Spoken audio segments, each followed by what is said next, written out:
ಸ್ನೇಹಿತರೆ ನಮಸ್ಕಾರ, ರೈತ ಮಿತ್ರರೇ ನಮಸ್ಕಾರ. ಹೈನುಗಾರಿಕೆಯಲ್ಲಿ ಹಸುಗಳು ಸ್ಥಳದಿಂದ ಸ್ಥಳಕ್ಕೆ ಬದಲಾವಣೆ ಆದಾಗ, ಅಂದರೆ ವರ್ಗಾವಣೆ ಆದಾಗ ಹಾಲಿನಲ್ಲಿ ವ್ಯತ್ಯಾಸ ಕಂಡುಬರುತ್ತೆ. ಇದು ಕಾಮನ್. ರೈತ ಮಿತ್ರರು ಹಸುಗಳನ್ನ ಕೊಂಡುಕೊಳ್ಳುವಾಗ ಅದರ ಬಗ್ಗೆ ಅನುಭವ ಇರೋಂಥವ್ರನ್ನ, ಇಲ್ಲ ತಮಗೆ ಅನುಭವ ಇದ್ದರೆ ಅದನ್ನು ತುಂಬ ಸೂಕ್ಷ್ಮವಾಗಿ ಖುದ್ದಾಗಿ ಹೋಗಿ ಗಮನಿಸಿ, ಸ್ಥಳದಲ್ಲೇ ಹೋಗಿ ಗಮನಿಸಿ ತಗೊಳ್ಳೋದು ತುಂಬ ಸೂಕ್ತ. ಸ್ನೇಹಿತರೆ, ಮುಂದಿನ ಆಗು ಹೋಗುವ ವ್ಯವಹಾರಗಳಿಗೆ ತಾವೇ ಸಂಪೂರ್ಣ ಜವಾಬ್ದಾರಿಯಾಗಿರ್ತೀರ. ನೀವು ನೋಡ್ತಾರಂತ ಈ HF ಹಸು ತುಂಬ ಸದೃಢವಾಗಿದೆ. ಈ ಹಸು ಬಂದು ಮೈಸೂರಿನ ಜಯದೇವ್ ಅವ್ರ ಹತ್ರ ಇದೆ. ಅವ್ರ ನಂಬರನ್ನು ಕೆಳಗಡೆ ಡಿಸ್ಕ್ರಿಪ್ಷನ್ ಬಾಕ್ಸಲ್ಲಿ ನಂಬರನ್ನು ಹಾಕಿರ್ತೇನೆ.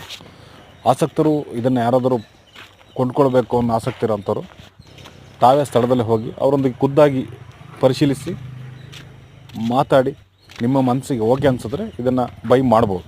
ಹೆಚ್ಚಿನ ಮಾಹಿತಿಗಾಗಿ ನಮ್ಮ ಚಾನಲ್ನ ಸಬ್ಸ್ಕ್ರೈಬ್